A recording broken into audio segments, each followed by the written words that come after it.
Hello everyone and welcome to Sky Scholar. If you have studied the Sun at all, you recognize that in the standard model, the corona is said to be at millions of degrees. No one can test these claims, in part because we have to trust the astronomers, and in part because few people have the ability to point out an alternative. It is well known that the corona manifests emission lines from highly ionized atoms. These make up what is known as the E-corona. In the standard model, the only way to account for these lines is with elevated temperatures. But if you remember, I mentioned in this video that the continuous spectrum, which makes up the K-corona, reddens slightly with elevation above the solar surface. I also argued that the K-corona is self-luminous and not merely reflecting the light of the photosphere. As such, if you consider the K-corona to be reporting realistic apparent temperatures of about 6,000 Kelvin degrees, then how do you account for the emission lines of the E-corona? If you examine this figure, you will see various images of the Sun taken at the same instant. The images differ from one another only in wavelength of observation, and they are colorized with standard colors. As a result, if you see a solar dynamic observatory image in a certain color, you immediately know the associated wavelength. Now take a moment to examine these images.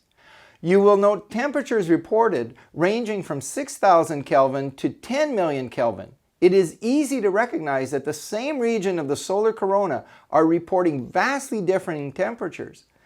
In fact, if you blow up the images, you can notice that the million-degree images have signal all the way down to the photosphere with temperature overlaps in the same regions. Obviously, this has nothing to do with real temperatures, as you should not have vastly differing values from the same region of the corona. Next, have a look at this image of a solar flare. This is what the astronomers wrote about this image. In this disk flare, the arcade of flaring loops emit principally in the iron 12 line, but there is a spine structure running along the top of the loops hot enough to produce iron 24 and calcium 17 lines within the range of the 195 angstrom filter. So what are we seeing here? We are seeing structure, and that different regions of the flare are manifesting emission lines of widely differing energies interpreted as temperatures. At this point, we should consider lightning on Earth.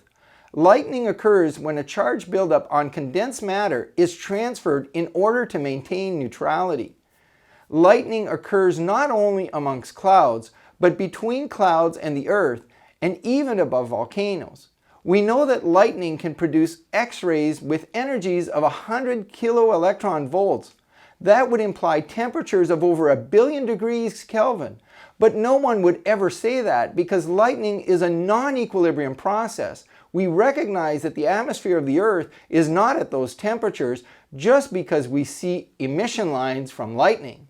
But in the E-corona, we permit scientists to claim temperatures in the millions of degrees, even upwards of 30 million to 10 billion Kelvin, as you can learn in these references, and no one says a word. Astronomers also need to heat the corona to achieve this, and they have proposed dozens of wild schemes. Astronomers have stated, the theories are so numerous that a new discipline has emerged, classification of theories. A recent record lists 7 classes, each involving up to 8 different processes. Although this suggests irresistibly some anti-Occam razor principle, some of these theories are perhaps right. I can assure you that in fact none of these are right. The corona is not being heated at all. To require such heating is a clear violation of thermodynamic principles.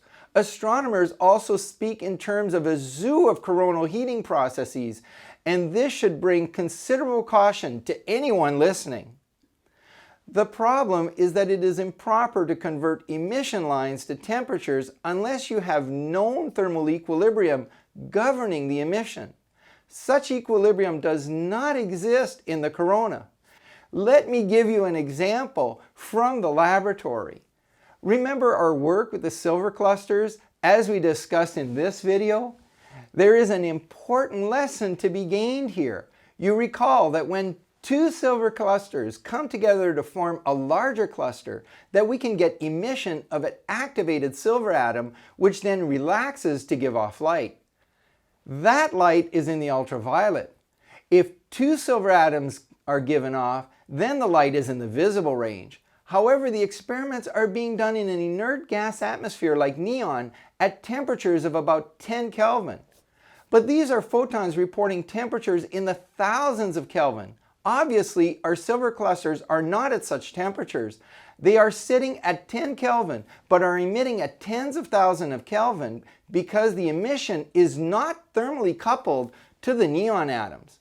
Astronomers need to revisit some basic chemistry. So what is happening in the corona? First, I have stated that the corona contains condensed matter. That condensed matter is likely to be type 1 metallic hydrogen, which has been propelled into the corona from the photosphere as a result of solar activity. Now, all that is required to get the emission lines is to recognize that this metallic hydrogen has an extremely elevated electron affinity. It just wants electrons. You can say it is electron starved. I've addressed this problem in these papers. Thus, when a free atom in the corona like iron encounters metallic hydrogen, it can be stripped of most of its electrons. You can see an example of such a reaction here. You start with metallic hydrogen, then you permit an atom to interact with it.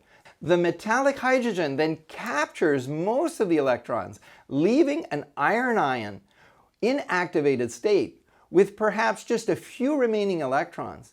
The iron then relaxes and gives off light, and such light is what gives rise to the emission lines we see in the E-corona. So in the end, the corona is not hot.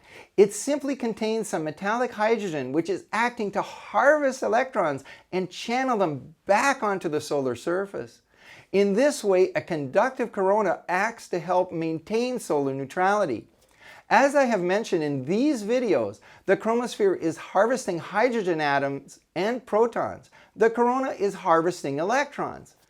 Astrophysics is completely missing the boat here. They should be thinking about chemistry and forgetting the concept that only temperatures are at play. They think this way because they have to reconcile their findings with a gaseous sun. But I believe that most of us recognize that the standard model has lived well past its usefulness. It is time to revise and update our model of the sun and incorporate the new information that we have. If you enjoyed the video today, promote the channel. Mention the video to your local astronomy clubs. Support me with a like. Subscribe for more videos as we look more closely at the sun, the stars, and beyond. Comments are always welcome down below, and I'll see you soon on our next video.